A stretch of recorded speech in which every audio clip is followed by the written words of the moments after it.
Tell us the state that your father is in right now. I mean, he's basically a political prisoner, right? Yeah, so he's now coming up to 2 years incarcerated in a solitary confinement cell. The state of the cell he's in is awful, quite frankly. He's showering in muddy water. I don't just mean unfiltered water, it's literally muddy, dirty water. 10 people who are incarcerated at the same time have died of hepatitis C from filthy needles, filthy razors. So right now he's in really, really poor conditions, and it looks like they're getting worse and worse by the moment. So we're looking for any way out possible. Yeah. Who are some of your dad's allies? Who are those people, maybe in Pakistan or across the globe, who can help? So we're looking to America at the moment because a lot of the people here have expressed concern. It seems like it might be the only kind of route out at the moment, because it seems like the establishment over there aren't responding to the UN or Amnesty International's statement saying it's an unlawful incarceration. So we're looking to America at the moment.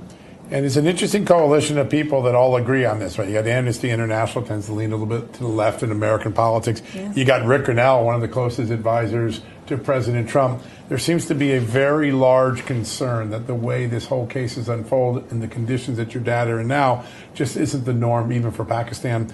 Tell us a little bit what most concerns you about how your dad ended up in this situation. So one element of it is that every time, he has over 200 cases now against him. And every time he's cleared of a case or a case gets overturned, they put 4 or 5 more on him. So there doesn't really seem like any way out at the moment. Yeah. So what worries us in one way is that there's no end in sight. But also we're not able to speak to him. We conducted an interview about 4 months ago, talking about the human rights issues and violations. Before that, there were moments of, he went 10 days without any light in his cell, which is a torture tactic. And so we spoke out about it on an interview with Marian Naufel. And as a result of that, they doubled down. He gets only 2 hours a day in daylight. And we're just not able to speak to him at all since then. So it's been 4 months since we've spoken to him. As well as that, the doctors aren't able to go and visit him. It's been 8 months since he's seen his own personal doctor. And the current doctors have allowed 10 people to die only in the past 2 weeks. So we're naturally very concerned. Yeah, for sure. I want to be very sensitive when I bring this up, because it's clear that anytime you bring your dad's case to light to the American, to anybody, that there is some type of repercussion. How do you discern what to say and what not to say to protect your dad? I mean, I'm no politician. I'm not looking to be a politician. I'm just here looking to get him out of jail. From a personal perspective, obviously from a selfish perspective, I want to see him again. It's been 2.5 years since I saw him. I last saw him after he was shot 3 times. There was an assassination attempt, and very soon after he was put in a jail cell, which, as I've just told you, isn't the most hygienic. So I don't necessarily, I'm not media trained, I don't know exactly what to say, what I shouldn't say. But all I'm doing is just looking for any way I can get the message out and make sure everyone is aware of what's going on. Yeah. The advocacy of a son is a powerful thing. It is for anywhere in the world. Did you take any hope away from your interactions with Rick Grinnell? He has the presidency Arab. He's been able to free prisoners recently in Venezuela. Yeah. So he's a deal maker. What did you take away from that meeting, and what do you think is possible for the Trump administration to do?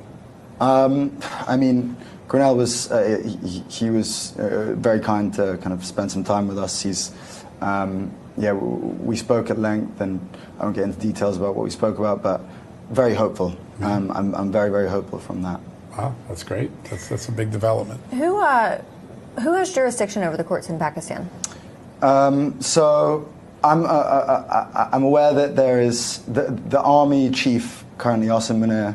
He's in charge currently. He's calls the shots out there. It's coming to the end of his term at the end of this year, but it's looking like he's going to extend for another 2 years and potentially indefinitely.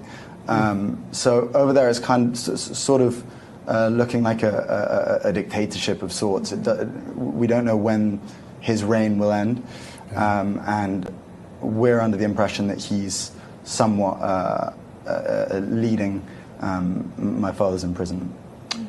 Your father was elected by the will of the people. Yeah. He's endures an assassination attempt and then this whole turn of events.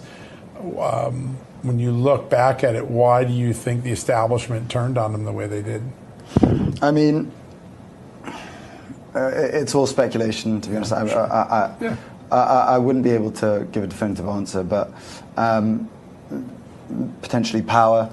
But as you said, he won the election from a prison cell with a two-third majority. So pretty remarkable. On one side, it's me and my brother plead from a personal perspective, but the 250 million people in Pakistan also deserve to have their voices heard. They voted him in, and even with vicious rigging, to the point where they removed the cricket bat, which was the symbol of it's synonymous with my father. Sure. In a country with a high illiteracy rate, days before the election, they turned off the power the day of the election, right. So there was no internet connection. The amount of underhand tactics they used before the election to rig it against his favor. And still he wins.